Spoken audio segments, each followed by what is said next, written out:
La guerre et ses implications sur le plan diplomatique, donc sur le plan économique également, avec les cours du pétrole qui flambent depuis 15 jours, qui ont franchi la barre symbolique des $100 le baril cette semaine. C'est un sommet depuis plus de 3 ans et demi, avec à la clé des prix à la pompe qui grimpent ici en France.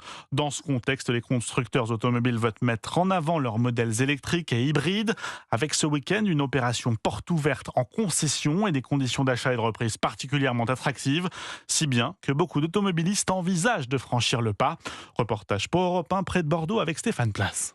Beaucoup de monde dans cette concession Volkswagen à Mérignac. Directeur commercial de la marque en Gironde, Sylvain Roche observe un regain d'intérêt des conducteurs qui voient les prix à la pompe s'envoler pour les modèles électriques et hybrides. Aujourd'hui, ils n'étaient pas tous venus pour acheter de l'électrique, mais avec l'actualité, certains sujets reviennent. Comment ça marche, comment je vais installer une borne chez moi ou pas, et est-ce que je vais réellement réaliser une économie. Journée portes ouvertes qui attire aussi de nombreux automobilistes chez Renault à Bruges. Et là encore, Nicolas Mallet, expert véhicule neuf pour le groupe français, constate que les modèles électriques et hybrides ont le vent en poupe. Les clients ils cherchent des solutions plus économiques. Ils viennent nous voir du coup sur le sujet de l'électrique pour renouveler leur véhicule thermique. La stratégie hybride aussi est une bonne solution. On a des véhicules qui consomment moins de 4 litres au 100 et qui permettent de faire plus de 1000 km d'autonomie. Quand on voit des prix dépasser les 2 € par litre, un véhicule qui en consomme que 4 litres au 100, c'est hyper économique. Valérie est passée à l'électrique il y a 2 ans déjà et alors qu'elle réfléchit à changer de voiture, pas question de revenir à un moteur thermique. Je recharge tous les 15 jours. Je suis à 40 € par mois d'électricité. Quand j'ai vu à plus de 2 €, tous les carburants, j'ai aucun regret. D'autant, insistent les constructeurs, que les bornes de recharge se multiplient. Bordeaux, Stéphane Place, Europe.